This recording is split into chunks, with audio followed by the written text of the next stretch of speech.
Unfortunately, things are about to change. Alien intelligence is heading towards us at breakneck speed. This alien's not rocketing through space. It will be born right here on Earth. A sentient AI that will emerge in a research lab. How do I know it will emerge? I know that research labs are spending billions of dollars creating artificial brains composed of billions of artificial neurons. Mother Nature has already proven that this approach works. It will happen. An alien will arrive, and it will be smarter than us. I would say that there's some aspects of the fear are overblown, and some aspects of the fear are not taken seriously enough. Non-trivial, it has the potential of civilizational destruction. These systems can now be programmed to influence us conversationally. And so misinformation and targeted influence is going to become conversational instead of documents popping up. And we are not prepared for that. Hey, how are you? Good. Glad to be here. Yeah, man. It's an absolute pleasure to have you on. Obviously, we were speaking, I think it was on the back of an article that you wrote in respect to generative inbreeding, and I was really fascinated by what you had to say. So we connected on LinkedIn, and the rest is history. So it's a pleasure to have you on.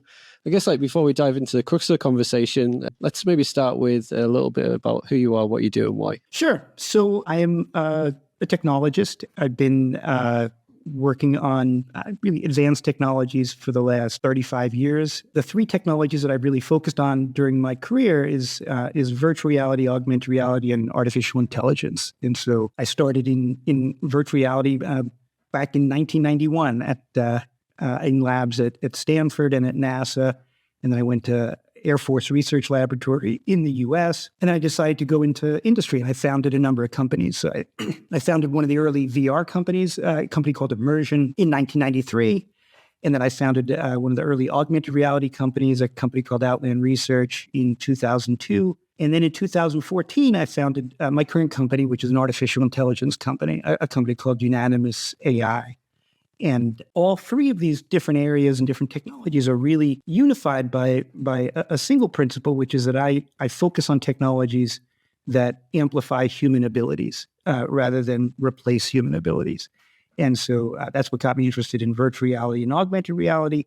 And it's really what drove me to found an artificial intelligence company 9 years ago, because I could see that artificial intelligence had reached a level where it was really going to start replacing human abilities. And at Unanimous AI, we really do the opposite. We use AI not to replace people, but to connect groups of people together and make them smarter as a team. And so it's really about amplifying human intelligence rather than replacing it. And so I'm also a vocal advocate for keeping humans in the loop. Because I do think there's a lot of dangers of too quickly replacing people and human judgment and human decisions at various stages in the process. And now that's happening very, very quickly. Yeah, definitely. There's an awful lot of hype in respect to AI, and there's also the wider narrative in respect to are we entering a computer revolution? So I'd love to get your take on the current landscape. Sure. So I do think that we are entering a really serious computer revolution around AI. And, as someone who's been involved for 30 years, I've seen, waves of hype and winters in AI over time. This time it's real, meaning I do believe that this is a revolution in the sense that it's going to change society in major ways. And just as much as we had the PC revolution, we had the internet revolution, we had the mobile phone revolution. Each of those technologies really changed how we live and how we interact. I think now we're entering an AI revolution that will be just as impactful. What's different is it will actually happen much faster. And I say that because having lived through the PC revolution, it took at least a decade, even from when the first personal computers emerged to it really impacting all society. It was about a decade. The internet revolution was a little bit faster. When the first browsers came out, it's more 6 or 7 years for it to really impact all of society. Mobile phone, also a little bit faster, 5 or 6 years from when the iPhone came out to it really overcoming, say, flip phones. with AI, I think we're really looking at 2 or 3 years to see the major impacts from, people will look back at when ChatGPT was first launched, and 2 to 3 year period, we'll see that these technologies will change everything. And there's a lot of different ways that it will change things.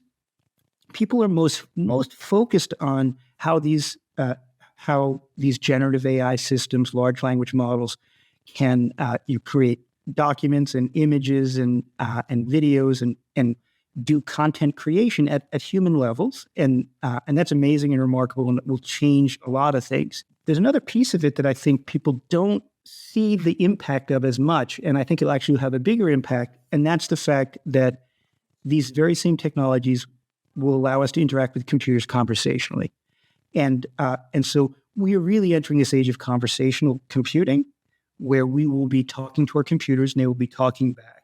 And that will happen very, very quickly. Over the next 2 or 3 years, you will be talking to virtual representatives, artificial agents regularly when you're interacting with software, when you're interacting with web pages, when you're interacting with technology at all levels. And it's not going to be the type of artificial agent like Siri and Alexa, where talking to Siri means issuing a command and then Siri responds.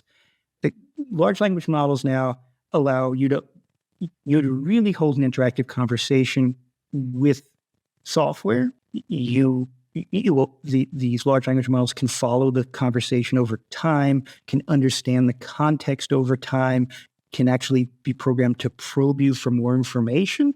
And so it's a genuine conversation where you're asking questions of the AI is asking questions of you, and that's how we interact with software. That's how we will ultimately be doing search, and how we will be doing a lot of the basic functions we do on computing will be conversationally. At first, right now, it's chat-based, text chat-based. It will evolve rather quickly to voice-based, where you will just talk to your computer through voice, and you will see a virtual representative that looks just like any other person, like in a Zoom window, but it's an artificial agent. Looks photorealistic. It'll be talking back to you, and that will be your search engine. And we are very close to that. We are just a few years away from that being how we interact with computers. There's definitely been a heightened speed of transition as well. Obviously, people's looked at things like ChatGPT, but then equally, like Google with Gemini, they're pretty close in respect to that, the launch of that product. Like we're hearing at the moment that some people have got early access to it, so it can't be too far away until that comes into play. So, yeah, I guess also with respect to the advancements that we're seeing at the moment, there is also a lot of I would say like fear around AI. So in your perspective, is that justified or is it overblown? So it's both. And I would say that there's some aspects of the fear are overblown, and some aspects of the fear are not taken seriously enough. And so the overblown fear is this idea that that AI systems are about to be sentient and are about to rise up against humanity. I think that's a real risk that we should think about, but I just don't think it's going to happen tomorrow. I think we're more should be thinking a decade away, and so we have time to protect ourselves from this from the idea that at some point, and I do believe it will happen, AI systems will have a will of their own, and they will likely be smarter than individual humans, and that's a dangerous thing. But that's not today or tomorrow. That said, I do think that their AI systems now are extremely powerful, and they don't need to have a will of their own to be dangerous. They just need to be in the hands of a person with a will of his or her own to be dangerous. And so current AI technologies can be deployed in dangerous ways. I would say that there are kind of familiar ways that people are worried about AI being deployed in dangerous ways, and then there are unfamiliar ways. The familiar ways, people talk a lot about AI being used to spread disinformation. And usually the conversation is about, well, you can create, you can ask ChatGPT or other generative systems to create documents that look authentic, that are fake, to create videos that look authentic, that are fake, to create images and photos that look authentic, that are fake. And so misinformation is not a new problem. but these AI systems can accelerate the creation. And that's a real risk, but to me, that's like a familiar risk. Where it becomes, where I think people are not worried enough is where it becomes an unfamiliar risk. And that's where it goes back to what I said a few minutes ago, where we're going to be interacting with computers conversationally in the very near future. We're going to be interacting by talking to our computers. Our computers are going to talk back. We're going to engage search engines by talking to our computers, and which means that these systems can now be programmed to influence us conversationally. And so misinformation and targeted influence is going to become conversational instead of documents popping up. And we are not prepared for that at all, because these AI systems will be much more effective at influencing us conversationally than by producing fake documents. And you can think about that, like think of like a salesperson, right? Like a salesperson is a person trying to influence somebody else, right? They have an agenda. Their goal is to get you to buy a new car or get you to buy whatever the product is. A salesperson knows that the way to influence the customer is not to just hand that person a brochure, right? That's the least effective way. A salesperson knows the way to influence a customer is to engage that customer in friendly conversation, to learn some things about that customer, to probe that customer for information, and then to make a sales pitch. And then as the customer expresses resistance, to overcome that resistance by adjusting their tactics. Well, we are very soon going to enter a world where AI systems are doing that, and they're doing that better than salespeople. Meaning, when we will engage an AI system, the AI system will engage us in friendly conversation. It will read our emotions from our voice as we're our vocal inflections. It will potentially, even if there's a camera involved, read our emotions from our facial expressions, and it will be programmed to influence us, to pursue some agenda. And so a targeted influence campaign it won't just be what documents pop up. It will be what this AI says to you when you're having a conversation with it. And it will potentially know a lot about you when you first log in, right? Like when you go into Google knows a lot about you when it gives you search results. Well, now when Google is an AI that has a persona, and you're talking to your search engine, and that search engine knows a lot about you, it will be able to guide the conversation to be very appealing to you. It'll be able to speak at the education level and at the whatever your interests and background and cultural issues are. It will speak to you in a manner and in a voice that's appropriate to you.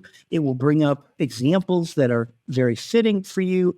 It will read your reactions off your face and in your voice and adjust to any objections that you might raise. And so it will be a very skilled form of influence. Now, if it's trying to sell you a product, maybe that's not that dangerous. If it's trying to convince you of a piece of misinformation, that's really dangerous. And so we're about to enter a world where misinformation will happen in real time, where AI is just generating it for you based on your unique history and background and personality, and based on your reactions in real time. And we're not prepared for that type of influence. We are going to be outmatched because these systems can be programmed to be very, very skilled at doing this, and there currently are not strong protections against that. The EU is trying to put AI Act in place that would potentially protect against some forms of manipulation, which is great. That the EU is kind of ahead of the curve. I hope the U.S. and other jurisdictions do similar things, because to me it's this AI manipulation problem that is, I think, the most dangerous, because it's the least familiar with it. Whereas most of the other risks, whether it's threat to jobs or threats of misinformation, traditional misinformation, those are amplifications of existing dangers that we know. But as AI becomes interactive and can respond to us and adapt to us as a form of influence, we are not yet prepared for that. Yeah, definitely. For me personally, I think that as a society, we're kind of a bit asleep at the wheel at this point in time. We're looking at what's taking place and, the ease of usage, and I guess to a certain extent, the human laziness that's there just to make use of a software and technology that makes life easy in respect to engagement. But then there's the wider piece in respect to foresight and looking at cultural implications. Obviously, you wrote an amazing article in respect to generative AI, but the whole impacts upon human culture and I guess like artistry in general, like why is this such a concern? So in addition to the conversational aspects of generative AI, these systems can also create artifacts, and they can create artifacts. They can create documents that are very well written, can create artwork that looks like human created artwork, poetry that looks and reads like human created poetry, videos. Really anything that humans can create, these systems can produce. I would say that they're not creative in the sense that humans are creative, even though they seem creative, right? Like you ask it to create, an image of a cat juggling, and it will create an image of a cat juggling, and it will look great. When I say it's not creative, in that it's these systems remarkably are statistical, right? They've been trained on billions of documents, billions of images, billions of human content created in the past, and it will statistically create an image that is the most likely to represent a cat juggling. And it will create that cat juggling in a certain style. And if you say a cat juggling in the style of Picasso, it will then create the image that's statistically most likely to be a cat juggling in the style of Picasso. And some people wonder, well, if it's statistical, why doesn't the image come out the exact same way every time? Like if I ask a cat juggling in the style of Picasso, why doesn't it produce this same exact image every time? It actually doesn't, because they introduce the creators of the platform introduce a little bit of noise that they call temperature, which is a little bit of randomness, so that when you ask it for a particular output, it's always a little bit different, and that to us makes it seem creative, but it's creative in kind of a statistical way, in a random way, not in the way that a human would be creative. And I say that because the AI might create a cat juggling, but it's not bringing its own sensibilities to that process. It's not bringing its own ideas to that process. The AI doesn't even know what a cat is or juggling is. It's an equation that's creating this image, and it's creating it based on a huge volume of prior content of what humans have created. And so it's the statistical representation of humans' creations. So there's two big risks to that. One is just the threat to artists today, right? If you're an artist or a composer, because the same issue exists with music. If you're an artist or a composer, soon a videographer as well, these systems will create videos. Very soon they'll be able to create, TV commercials, that look like real TV commercials. And so if you're a creator in any of these fields, you now have a competitor that is faster than you, that can create high quality work, can create lots of variations very quickly, and is potentially very cheap. And so you now have a big threat, and it's already impacting artists, certainly people who are graphic designers or artists who do illustrations for books or book covers or web pages. I mean, you now have this competitor that's faster and cheaper. And now we have this threat that are artists going to be able to make a living, commercial artists, I'm not talking about fine artists who are trying to get into a museum. I'm talking about commercial artists who make their living in that field.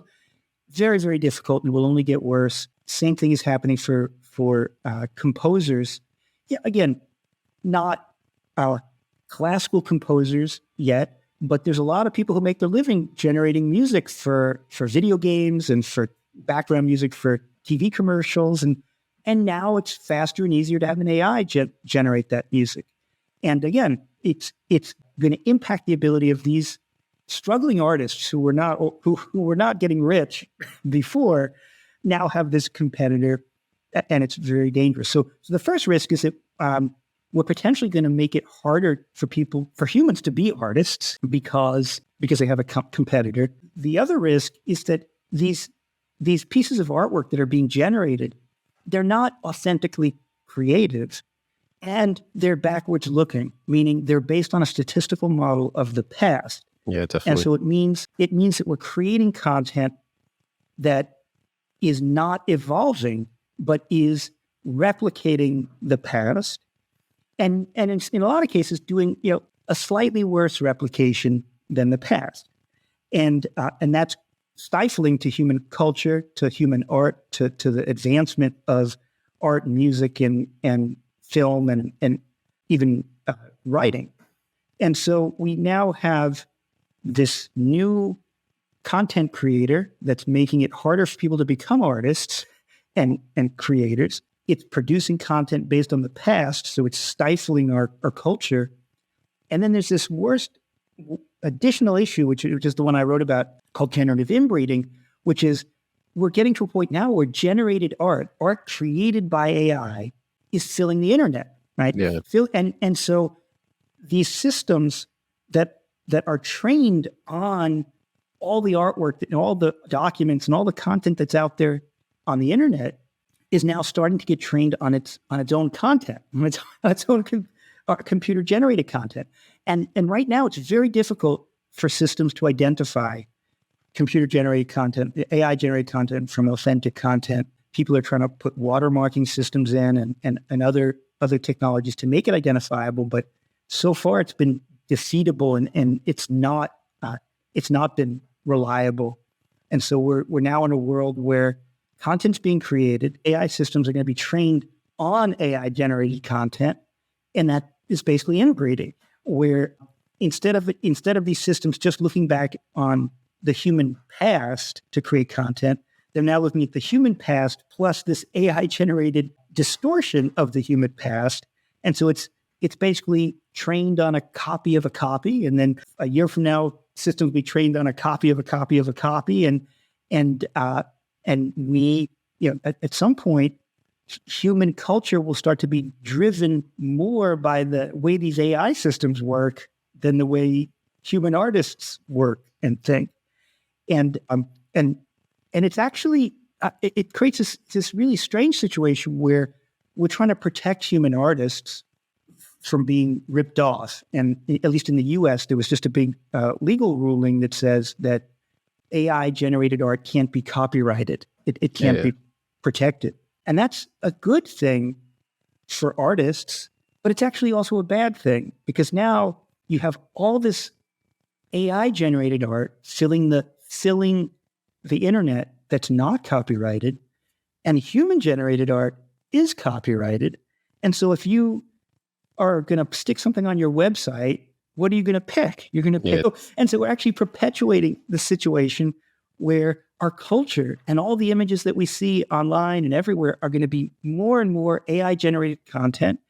And at what point can we stop saying it's human culture and start saying, well, it's AI driven culture based on, what humans did in the past, and then AI is moving it forward. So I do worry a lot about the impacts of these generative systems on creators in all disciplines, unless there really is protections in place that protect their livelihoods and protect the rights to their content, and also limits the proliferation of AI generated content versus human content. We're going to have a significant negative impact.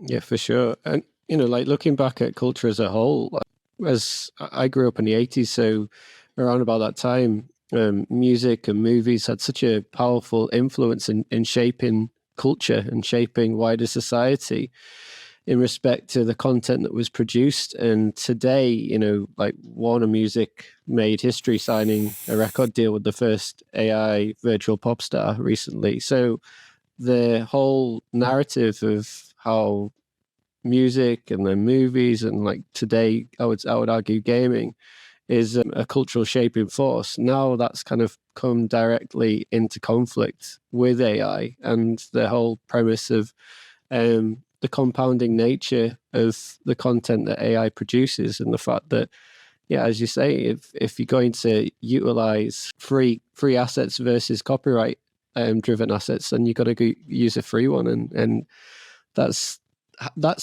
intriguing in respect to the wider implications for society as a whole. Like, what do we want to become? Do we want to utilize technology to become better and grow and evolve, or do we want to kind of, I don't know, be shackled by the limitations that it does propose in what you've articulated? I guess one of the interesting elements in respect to AI for me is the interplay of AI and human emotion. Like, I'm really intrigued into the premise of, can AI ever truly comprehend human emotion? And yeah, like maybe delve into some of the nuances around that. Yeah, absolutely. First, just a comment on the Warner signing their first record contract with basically an AI pop star. From a technology perspective, it's impressive. From a business perspective, it's really scary, because if it works out well for Warner, now they have basically a musical act that they don't have to pay royalties to. They don't so now human musicians have to compete with performers that don't cost as much and can, work 24 hours a day or do it's a really negative turn for an industry that should be trying to protect their artists rather than roll out an artificial artist, because the success of that, if they are successful, then every record label will do that, and that's just one less human artist who they would represent. And it's basically a free alternative, essentially, that will drive down the livelihoods of other artists. So it is definitely an interesting but concerning turn. When we go to talking about human emotions, so the question is, can an AI system comprehend human emotions? And I would say the answer is yes. AI systems are actually very skilled at assessing human emotions. And I use the word assessing because it's very analytical, right? Like, we as a human can read somebody else's face and read their emotions and their voice, and we actually feel their emotions. We feel empathy for their emotions. We actually have something called mirror neurons, so we'll literally feel the same emotion that somebody that we're watching feels. And so an AI system will not do that. It will not feel other people's emotions, but it will be able to categorize their emotions, assess their emotions very analytically. These systems can already assess emotions from your voice. If you're talking to an AI system and you're getting bored, it will know that from your voice. If you're getting angry, it'll know that. If you're getting excited, if you're a shopper and you're getting excited about a prospect, it's giving you a pitch in a certain way and you're responding with certain inflections in your voice, it will know that your emotion is heading in a certain direction. It will also read those emotions off your face. When I tell people that that's very dangerous, they often say, well, humans can already do that. A human salesperson can already do that. So why is it dangerous? And it's dangerous because these AI systems actually can detect emotions that are imperceptible to humans. So not only can they detect human emotions, they can do it better than humans. And so they can AI systems can now detect what are called micro expressions, which are expressions that are so subtle that you as another human wouldn't necessarily notice it, but it would notice it. And that's dangerous because we as the person being observed, we don't know that they can read our face, right? We have a certain level of expectation of what emotions can be read, and now with just a camera can read your micro expressions, and we're not prepared for that. The AI systems can also read emotions from the blood flow patterns on your face. So humans can do that. If somebody blushes, that's a blood flow pattern on your face, but that's a really extreme reaction. So somebody can see a blush. An AI system with a camera can actually detect very, very subtle changes in blood flow patterns. And so again, it can detect emotions that humans might not be able to detect. And so it's, we're entering a world where these AI systems are going to be able to read us better than we can read other people. And I think it's really interesting to think about it that way, because, there's, a lot of people are worried, we're creating these AI systems to be very human, because we're training them on all this human data and all this. And really what we're doing is we're training these systems to pretend to be human and to be really good at reading humans. And so it's like, and so that's, again, there's all kinds of positive applications that you could have of that. A system that can read your emotions. Like if you want to have a virtual coach, a virtual coach, and it's going to be motivational, it's going to help you get in shape or help you, being able to read your emotions is a positive thing. But if it's trying to influence you on buying a product or believing a piece of misinformation, being able to read you is really dangerous. And the thing that makes me worried about it is that the companies that are deploying these very large AI platforms, they're the same companies that create search engines and create social media platforms. And so those companies, their business is selling influence. That's their business model.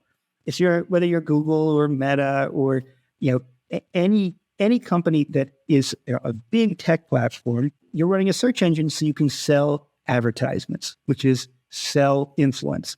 And so when you transition your search engine to a conversational system that can read people's emotions and read their vocal inflections, are you going to suddenly change your business model away from selling influence? Probably not.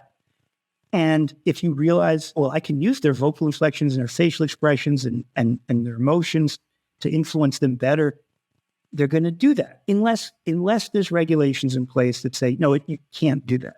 You can't use these powerful technologies for targeted influence, for conversational influence. If those protections are in place, then we can benefit from the really amazing positive things that these systems can do, but not have to worry about the really dangerous uses that could manipulate us. That really go from what right now is aggressive marketing online to go to actual manipulation online. Yeah, definitely. That's one of my biggest worries because, looking at the wider implications in respect to the ability to manipulate people and also the undercurrents of possible bias in there, I'm intrigued in respect to how this will play out in future elections and how the whole global political landscape will evolve in time. Because I do think that at this point in time, we are in an age of education and we really need to be understanding the technology, understanding the evolutions around us to really understand the world that we're going to inherit and go into. But equally, if a lot of these kind of pieces of software and technologies are being built on, from we mentioned earlier in respect to Google with their tool of Gemini that's coming soon. And, if they're built on existing mechanisms and infrastructure that has, I guess, like through the course of their evolution, I guess the currency that they deal with is our attention. So the ability to maintain our attention for longer periods of time leads to greater levels of influence, greater levels of profitability, and greater levels of power and leverage. But then equally, what does that play out from a human level? In respect to rise of addictions, epidemics of isolation, the wider implications of things like pseudo-populism. There's a lot of interesting connotations that are going to play out in the next couple of years. And I think that, for me, it's an opportunity for policymakers especially to really pay close attention to what's taking place, because you can't put the genie back in the bottle, but it's ultimately about understanding the opportunities as well as the challenges that are going to flow through. So absolutely. And I mean, you're exactly right that these, the current big tech platforms are motivated largely by drawing your attention. And they're very skilled at drawing your attention. And these generative AI tools are a new technology that actually will supercharge their ability to draw your attention. And I talked a bit about conversational ways they can draw your attention, because when you engage an AI system in conversation and it starts talking about things that are of interest to you, it asks you about your favorite sports team because it knows that, and it can draw you into conversations in very skillful ways that will make you spend more time than you would have otherwise. But even before we look at generative, conversational systems, big tech platforms are now looking at rolling out just traditional ads that are generative, meaning if it's like an automobile advertisement of a car with a family and with a background, and that's intended to draw your attention when it pops up online, that is now starting to become generative, meaning they can create that advertisement on the fly specifically for somebody like you. So they could have, generate that advertisement based on demographic characteristics so that you're most likely to be drawn to it. And it will very soon be personalized on a one-on-one basis. So the advertisement that you see, even though it looks like a flat print advertisement, if it's a minivan with a young family in the background and mountains in the background, and that could be designed specifically in real time because they know that's going to draw Peter's attention more than other things. In fact, they could know what colors are most likely to draw your attention and what fonts and what style of language in the advertisement. And so we're going to enter a world where it feels like, well, everybody must be seeing that same ad. That's just an ad that popped up. And you might not realize, no, that was custom generated to maximize its impact on you, to maximize the chances that you will draw your attention and you'll look at it for just a little bit longer. And that will start out as flat images, but then very soon, and we're already getting to that ability, video advertisements will be able to get generated the same way, where a video television commercial could be generated specifically for you to draw your interest and draw your attention. Again, for everything from the colors and shapes and background and environment to the types of people that show up in that video are custom. And what's so dangerous about it is that it becomes invisible to us. Like we don't realize that we're in a world that's being custom generated for us in real time. We think this is just the world that everybody else sees. Yeah. And the reason we're unprepared for it is that we did not evolve as human organism did not evolve for that world. Like we evolved from the earliest, creatures evolved to be in a world where when we discover something, we think that it was there, and anyone else who goes to that same place is going to discover the same thing. And it's so the world is deterministic. I see what's there, and if I see something more often, it means that there's more of that thing in this world. If I see, when in early days of human history, if a person was walking through the wilderness and saw, a particular plant a bunch of times, it would say, well, that type of plant is common around here because there's a deterministic relationship between cause and effect. But we're increasingly entering this world where, no, there's a third party that's actually changing what we discover, changing what we see, changing the types of advertisements that show up to us. And so we lose the ability to even judge cause and effect. We lose the ability to judge what is commonplace and what's not commonplace. And this problem, it's not brand new. I mean, it's going to get much worse with generative AI, but it's been a significant danger and negative consequence of just social media, because you have people who, people on social media potentially are getting sent very maybe fringe pieces of information, fringe advertisements, fringe news information, because the AI system decided that they'll send them this piece of news about, whatever, some fringe piece of information about COVID, because they seem to like that. And every time they go online, they see that type of information and they start to think, well, that's commonplace information. Like they don't have the context that when something is commonplace versus not commonplace, because they're being fed the information. And with generative AI, where things are being customized down to the person, it will become impossible. We will all live in this mediated world, and we'll just lose a sense of like, what is our common reality? There is no common reality if we're all getting customized information sent to us. Yeah, definitely. And it's not just in advertising. Obviously, in the industry I know and love, with respect to computer games, the ability to have customized generative AI content within the games that we're going to be playing. Like, I've talked in previous podcasts about the things such as changing weather systems that one player may be able to experience in a game, and you be playing the same game, but you don't have that weather system occur in your experience of the game. And that differentiation is really intriguing to me because, not only like with the evolution of humanity, we've evolved largely as a collective community, but this to me seems like a constant slow separation of community into kind of siloed mentalities. In that respect, then the wider implications of bias comes into play, because if AI is picking up on our innate, either conscious or unconscious biases, then the information and the content that we are going to be provided is going to play towards those biases and further heighten some of these, I would say, conflicts that we see throughout society today.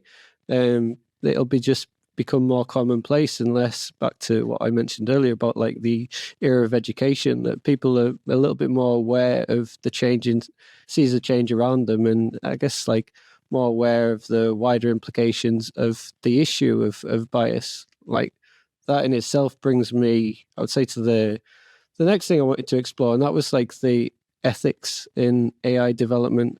Obviously we've got companies at the moment building what seems to be like light speed, trying to kind of go for this, seems like a digital arms race, like the quickest to the plate.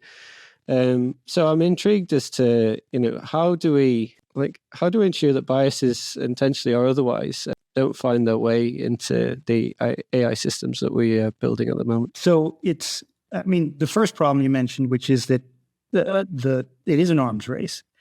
It's an arms race, and all the major developers of these AI systems are running as fast as they can. And most of them are very much aware that they're not sure about the dangers of the systems they're putting out there into the world. So it's, and they feel pressure, because if they wait and be more cautious, their competitors will not. And so they're all rushing their products to market very, very quickly. And these systems they do have biases built into them. I believe that it's not intentional. Most of these major corporations, they care a lot about their reputation. They care a lot about the negative consequences of these AI systems. If the AI system starts saying offensive things or very overtly biased things, but the bias is built into the data that it's trained on. And so, just like we talked about, our artistic culture stagnating, because it's being trained on art from the past, biases are being locked into these systems because the biases exist in the data of the past, and so it's in some ways these AI systems have the potential to drive society backwards, back towards prior beliefs and prior biases, because it's built into the data. It's a big effort for these AI companies to try to undo the bias, and they use basically human testers in large quantities to basically look at the responses that come out of the AI systems and to try to untangle the biases that show up. They have good intentions on that front to try to undo the bias, and yet it ends up being very, very difficult, because when they put another layer on top of, let's say, ChatGPT or any of these other conversational systems, that tries to filter out when an AI is going to say something that seems biased or offensive. They can do that, but then they end up with other groups of people saying that the actual filtering is biased, or the actual filtering is suppressing information, or is censorship. And so it's probably the most difficult problem, because like when you're looking at like what if you ask ChatGPT a politically controversial question, how should it respond?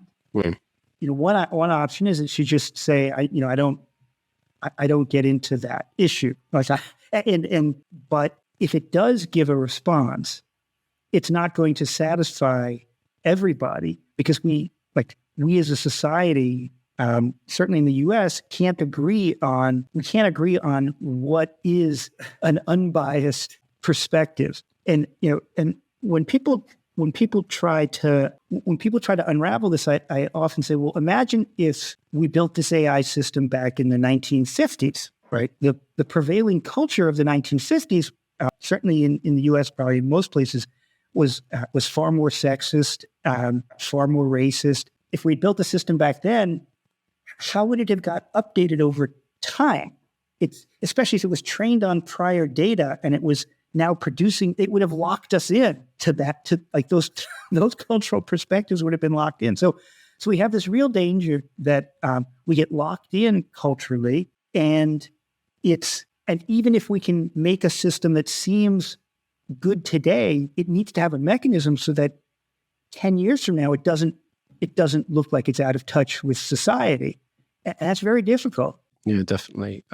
Before I kind of move on to the next bit, I wanted to get your take on, obviously, the godfather of AI, Geoffrey Hinton, resigned a little while ago from Google in respect to his views on the growing dangers of development within the area. Like, what's your take in respect to, the godfather taking a step back and leaving, I guess, due to, well, it's referenced as to his regret over some of the work that he's been part of. Yeah. I mean, I think that a lot of people who have worked on AI for a long time can definitely see the dangers ahead.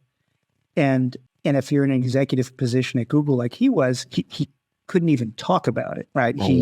His resignation is, I suspect, largely so that he can speak freely about the dangers, so that he can try to make a difference in how things go in the future. I think that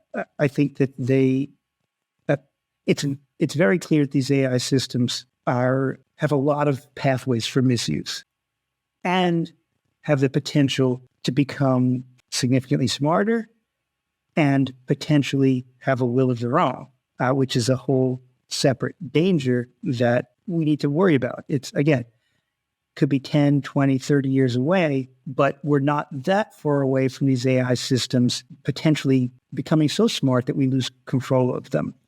And the protections aren't in place to protect against that either. I think my personal focus is really on the near-term, very human dangers of how humans will abuse the technologies, because we have enough dangers there. Whereas the AI becoming self-aware or having a will of its own is speculative. Like nobody knows if that's 10 years away or 100 years away. I personally think it's not 100 years away. It's definitely closer, but it's clear to people who work on a day-to-day basis with this technology that it's advancing so quickly that it has everybody worried. I mean, it's hard to know, will it continue to advance this quickly, or is it a jolt of advancement and then it'll slow down again? And over decades we've seen bursts of advancement, and then it gets plateaus for a long time, and then bursts of advancement and then plateaus. Well, right now in the middle of a burst of advancement, and the thing that really shocked most people about large language models is that the structure itself is it's an amazing technology, but it's relatively straightforward in terms of the structure itself. And what has driven the advancement is training it on larger and larger sets of data. Yeah, definitely. And that advancement hasn't stopped yet, meaning when you have you have a certain structure, and you train it on 10 times more data, and it gets significantly smarter, and then 10 times more data, it gets significantly smarter. And now we're at a point where there are a lot of people who are worried, okay, well, it's inevitable. I mean, there are other people who say, you know what, we're just running out of data, and it's not going to keep advancing at that rate. It's gonna plateau. Nobody knows, but because we're on the upward slope and we haven't found where it plateaus, there's definitely a lot of fear. If it does plateau and we realize, okay, this current structure can only get us to a certain level of intelligence, and then to get the next level, there needs to be structural changes, then I think people will be less concerned about the immediate long-term dangers. My personal belief is that we do need structural change to get from what the systems right now are statistical machines. To get to the point from a statistical machine to a machine that is, potentially self-aware or have a will of its own, I think is possible. It requires a structural change in how these systems are built. It's not just adding more data. That's my view, and I say that from the perspective that ChatGPT, GPT-3, GPT-4, it functionally can be reduced to a single equation. Like this system is, large language model is essentially a single equation that takes in a string and puts out a string. And it does have a little bit of randomness, so it doesn't do the same thing every time, but it's a single equation. I think that biological systems like human brain has different structural elements in it that make it more complex than that. But you can also, we might also discover, our brains are reducible to a single equation, and it's not. I don't think that's the case. But because we're on the upward slope of the curve right now, there's definitely a lot of fear that it's just going to keep getting more. We're not going to plateau. We're going to keep adding, training on bigger and bigger data sets, and it's going to continue to get smarter. Yeah, definitely. And I guess going back to some of the earlier bits and pieces we talked about, we obviously flagged the US federal court ruling early doors, but equally we were talking about this kind of digital arms race that we see at this point in time, and the requirement for that advancement is the necessity of data to train their large language models upon. And this kind of draws me into the wider implications in respect to copyrights in AI, because obviously at the moment it's kind of fairly well known about the books 1, 2, and 3, in which was used to kind of train some of these LLMs, and the fact that how these came about and the implications in respect to pirated usage of people's content to train AI systems. I'm intrigued to get your thoughts on kind of the realities of that, and I guess the wider implications. Yeah, I mean, it's a complicated issue because every government has a different view on it. So there's not even a global view. I think Japan has said that you could train on anything and doesn't violate people's rights. I think that there definitely are examples where living artists who have a lot of content out there in the world are having their artwork trained on, and then the systems are being asked to produce artwork in their style, and so they're competing with themselves. So that's a really clear case. It's that should not be okay. Those people should be compensated for sure, because these AI systems are basically creating copies of their style. Same thing with musicians. There's musical content being created in the style of living musicians, living composers, living bands, and that should not be okay. Where it becomes fuzzy is when there's content that's created that's not clearly associated with any particular artist or writer, or how do you handle that? In a lot of sense, we need to realize these AI systems, they're leveraging all of the combined creations of humanity. It's everything that it creates is in the style of humans. Right. If we were on another planet and there was some other alien species that had completely different artistic sensibilities that was just made no sense to us, and you trained ChatGPT instead on their content, it would produce completely different content that would be meaningless to us, but would seem very realistic and very, skilled to them. And so, like, if we lived in that kind of universe where there's where human content was one pool and there was, these different alien pools of content, humanity would say we deserve compensation. Like, if you're gonna go out there and sell human content around the universe, you should give some, that there should be a tax that goes to humanity, because we're alone as far as we know, at least for all effective purposes. We don't really have that context, and we don't feel that we as humanity should be compensated. But individual artists definitely do. Individual writers definitely do. Individual composers definitely do. And so either people should have the right to opt out. And so if any content creator who's alive or their estate still has copyrighted material, it's not, hundreds of years old, they should be able to opt out and say, you can't train on my content. If they had that right, then the users of that data would probably negotiate terms, right? They'd probably negotiate, hey, we want to have, the complete works of Harry Potter in our training data set. So we'll negotiate terms for that. I suspect that some solution is going to have to happen some way like that, because you could ask ChatGPT to write a short story in the style of Harry Potter, and it will do a reasonable job. And a year from now, 2 years from now, it'll probably create a story that people want to read, and then compensation required.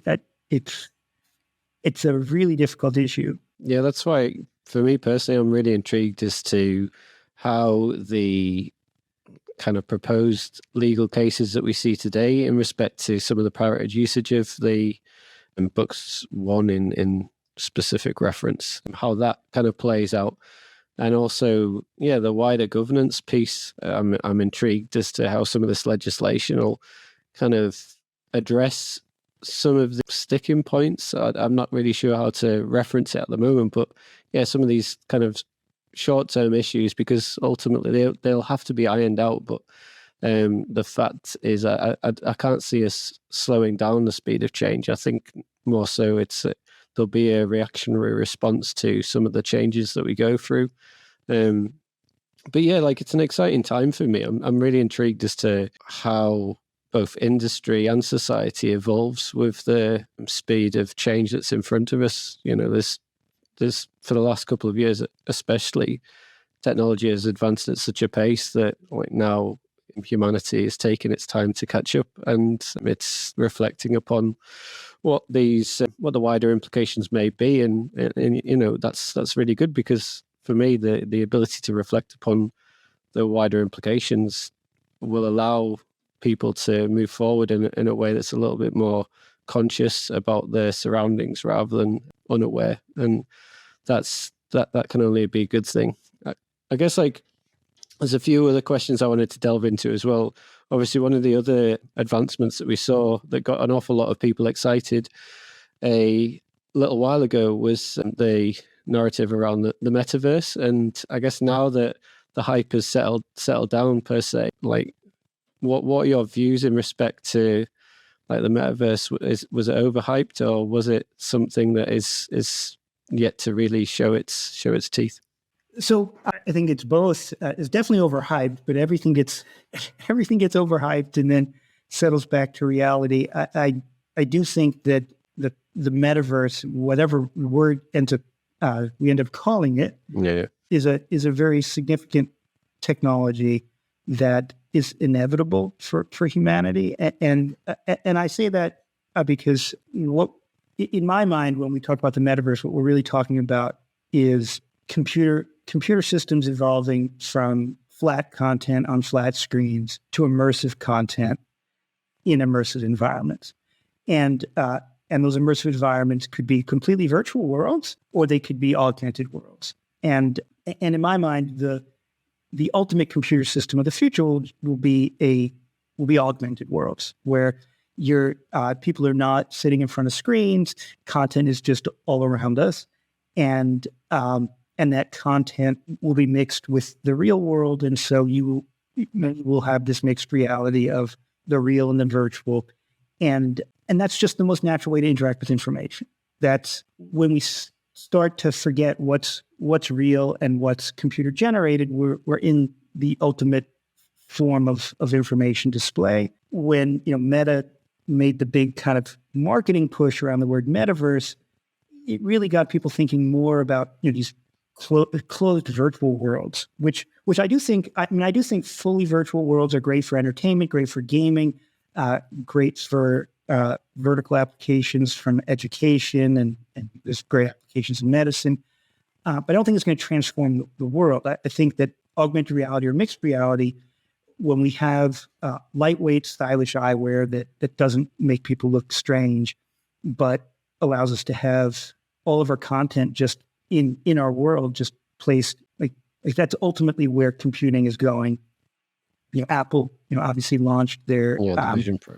Their Vision Pro, or they announced it a few months ago. It will start shipping, I believe, early next year. And it is an extremely effective device for doing mixed reality. It's very expensive, and it's also large.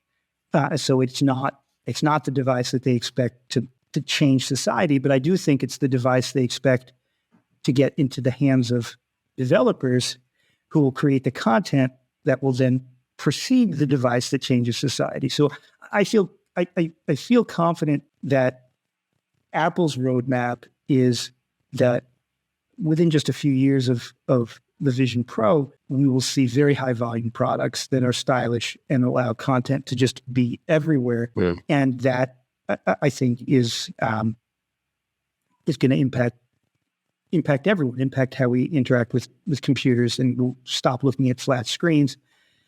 And AI is going to play a big part in that because when you can put content everywhere, no human could create that much content, right? And so we're going to have AI-generated content that is everywhere, and is that's the scalable way to create content. And there will be AI-generated characters and that are in our world that are our assistants or coaches or guides, and we will be interacting with them.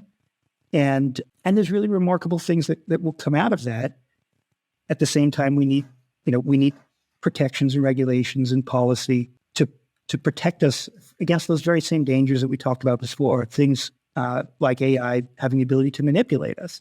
Because when we're in a virtual world or an augmented world, we're even more vulnerable to manipulation than when we're sitting in front of a screen. Because what we're doing is we're putting on a headset and we're saying, okay, third party, whether it's Meta or Apple or Google or anybody, we're giving you the right to change everything that we see and hear around us.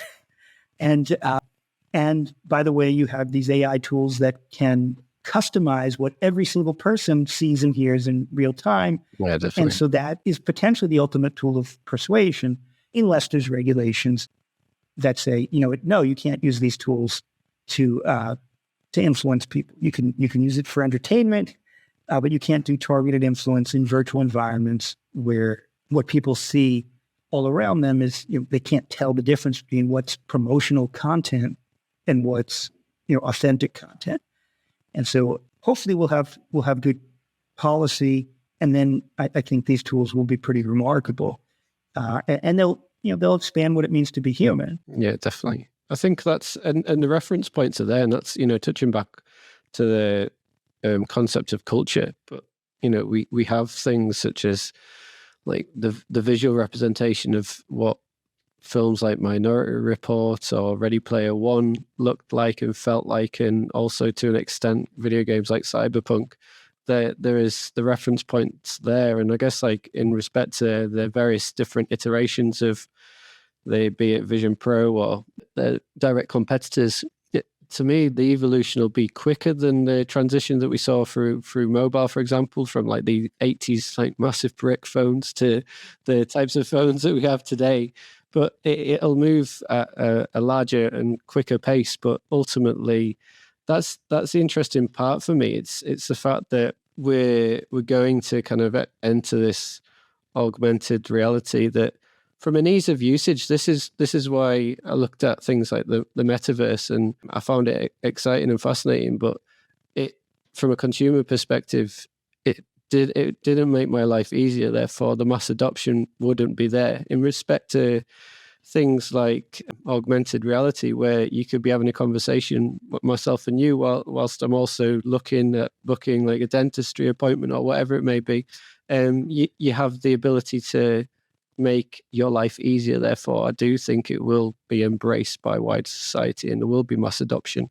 And that's where it's, for me, it's intriguing to look at, the premise of generative AI as a forward-looking system rather than what we see at the moment, which is largely a backward-looking bias. So, yeah, like in respect to innovation and forward thinking, well, I'd love to get your opinion on that too. So to comment on adoption of augmented reality or mixed reality, so I agree that I believe the adoption will be rather quick when the tools come out that are lightweight, low cost, have good battery life, and people feel comfortable wearing them out in public.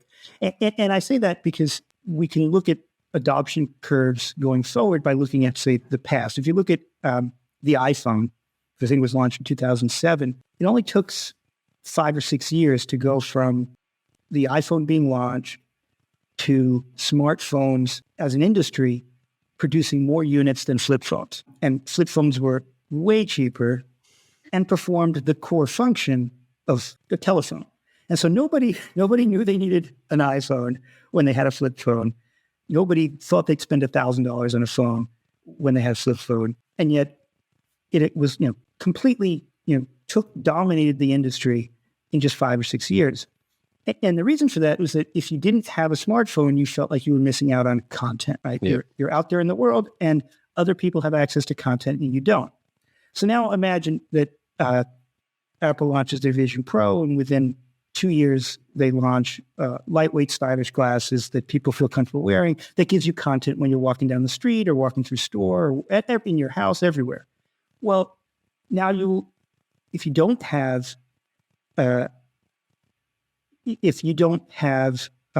mixed reality eyewear, you're missing out on content, and you feel pressured to adopt the technology. It's not even necessarily just making your life easier, and I think it will make your life easier, but you actually feel like you're at a disadvantage if you don't have it. And so there will be extreme pressure for rapid adoption if the parameters of cost and battery life and what it looks like all make it, get the adoption ball rolling. Once it gets rolling, it will snowball very, very quickly. Going back to just adoption in general, generative AI, same thing, right? Like we saw these tools like Midjourney and other generative artwork tools take off really fast because they're relatively easy to use. Not as easy as they should be, but they're relatively easy to use. They're relatively inexpensive, and they're super fast. And they create and so they're adopted extremely fast. ChatGPT famously, reached 100 million users in 2 months, which was at that time the fastest because it's helpful and it's easy. It's actually extremely easy, and now it's the adoption curve has settled down a little bit, but it's I think it's just a pause. I mean, there's more competitive products coming out there as well, but it's very clear that the adoption of large language models into society will be the fastest transition that we've seen of a major technology, right? I mean, large language models are as significant as, like we talked about earlier, the internet in terms of their potential impact. And again, I think within 24 months of the day ChatGPT was launched, we will feel like it's ubiquitous adoption. I also think, bearing in mind the changes that we're going through at the moment, that ability to reflect upon the type of society and world we want to live and operate within, it gives us an opportunity to move from largely just a digital revolution to more of a digital renaissance, and an ability to look at the craft of art and culture, and equally the longer term issues and implications that potentially could play out, and be a bit more conscious in our decision making and how we build, how we operate, how we create, and like pillars in which we found future society upon. So yeah, I'm an optimist, right? So I think that where we're going next is ultimately defined by our actions of the present. And that's why I'm so intrigued by conversations like this, because it gives us an opportunity to delve into the finite detail, to raise levels of awareness, and then equally with that raise opportunities for reflection, and with a greater view and respect to the outlook of what the future may hold. And that's why I think like the next question I wanted to ask was in respect to the wider impacts on industry, politics, and wider society. Like a lot of the issues that we've talked about today, and also opportunities, from a political stance, I would say that they're not really front of mind at this point in time. It's still largely reactionary rather than proactive in respect to some of the cycles that they go through. But yeah, just love to get your take in respect to the impacts on industry, politics, and wider society. Yeah, I mean, so we've talked a lot about the dangers and risks. I think that there are remarkable positives in terms of just, these tools are amplifiers for human creativity and amplifiers for human productivity, and have a remarkable potential for use in education, could be used as a positive force in politics, and so from my perspective, if we can get the protections in place that to prevent the negatives, the dangers, the potential positives are extreme. And I am optimistic that we have a good shot at putting these protections in place, because society is actually being more reflective than they have in the past. And I think the reason for that is that most politicians and policymakers feel like they kind of missed the ball on social media. Social media was a revolution, changed how society interacts, changes how society shares information. And by and large, policymakers did not anticipate the negative impacts of social media. The fact that social media has caused society to become polarized, has caused this drive, this increase in misinformation and disinformation and division. And I think that the reason for that is that nobody really took seriously that social media was a fundamentally different form of media than the media that came before. We had radio and television. Regulators in every country felt like, we know how to regulate advertisements on and information flow on radio and television. Social media is the same thing, same rules will apply. And they didn't realize that there was one subtle change, which was that social media allows targeted influence, not just influence. It allows content to get siloed, and it allows this ecosystem that drives misinformation and disinformation. And so now regulators are playing catch up to realize, okay, how do we undo those types of problems? And because of that, I think they're actually taking this next generation of technologies, AI technologies, seriously. Right. They're saying, okay, we waited way too long to try to solve and address social media problems, and it's almost impossible to undo those damages after the fact. And because of that, and because it's in many cases the exact same companies that are AI technologies, certainly speaking to regulators in the U.S. and in Europe and in other places, I think the fact that social media did not get. I mean, it's worth remembering that when social media emerged, it also had the potential to be utopian technology that would bring the world together and give a voice to the voiceless, and it did do those things. And if had it been regulated, it probably would we still be looking at these social media platforms as being these great uplifting tools, and instead there's really very, very negative sentiments around them. And I think that maybe is the thing that is driving really what is aggressive policy push around AI, so that we don't make the same mistake twice. And because AI technologies are moving faster, and so we have even, it is another pressure for regulators to move faster, and AI technology has potential to be even more powerful. And so I think, based on the amount of effort that's going in right now to putting protections in place, I do think there's reason to be hopeful that, hey, we can control these technologies and basically allow us all to benefit from the positive things that will come out of it, and contain its ability to perpetuate the problems that and many of them just emerged in social media and now have the ability to be amplified with generative AI. From a positive stance, that's also why I'm so intrigued and interested in the fact of things like the EU AI Act. But equally, I think for governance to really take more ownership in respect to the evolution of change, it kind of needs to be done more on simply just not just EU, but more of a collective global society coming together in respect to wider society and forming some form of technological block where it's like, this is governance applied to the entirety of the world rather than simply siloed entities per se. So I am intrigued into seeing how that comes around. And I think back to, we've had a number of years of separation, and I think the opportunity we have by such acts and such governance, we have an opportunity to bring people together to the table and talk about what society is going to look like in the future. And that's another reason to be optimistic, is it will, through by its very nature, bring people together into the conversation, and that's for the benefit of everybody.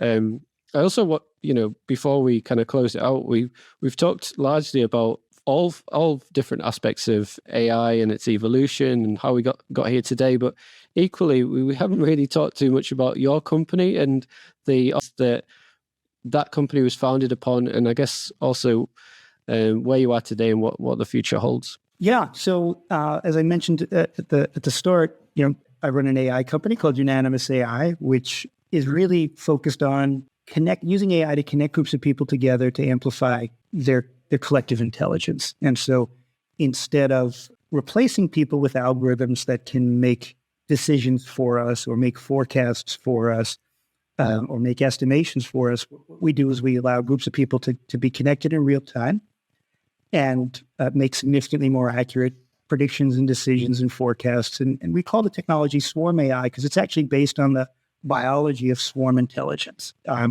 If evolution, Mother Nature has addressed this issue for hundreds of millions of years. And how do you take a large population and allow them to make decisions together very rapidly in ways that are smarter than the individuals could do on their own? And it evolved multiple times. Flocks of birds function together and make decisions together. There's no leader, there's no follower, and yet they can make good decisions and function and make better decisions than the individuals could do on their own.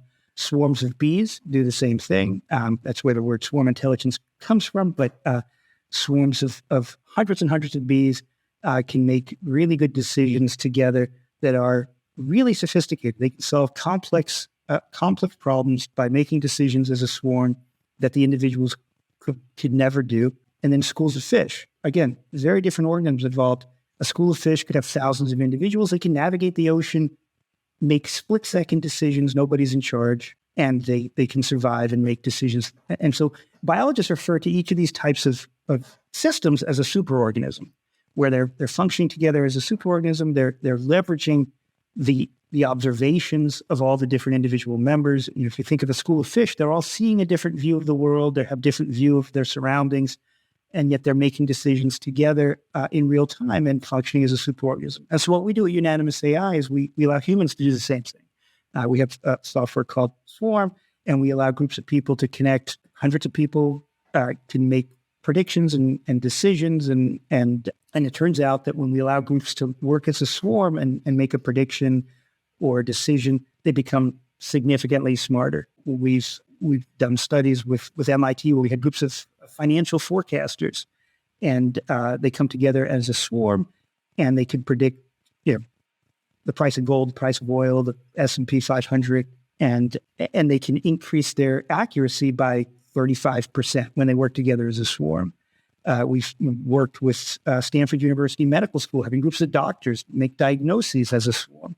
And we see that very small groups working together as a swarm, 4 or 5 doctors can reduce their diagnostic errors by over 30%. And we see that in everything from medical decisions to sales forecasting to one of our customers is actually the United Nations. They use Swarm to predict famines around the world. And they have a group of experts.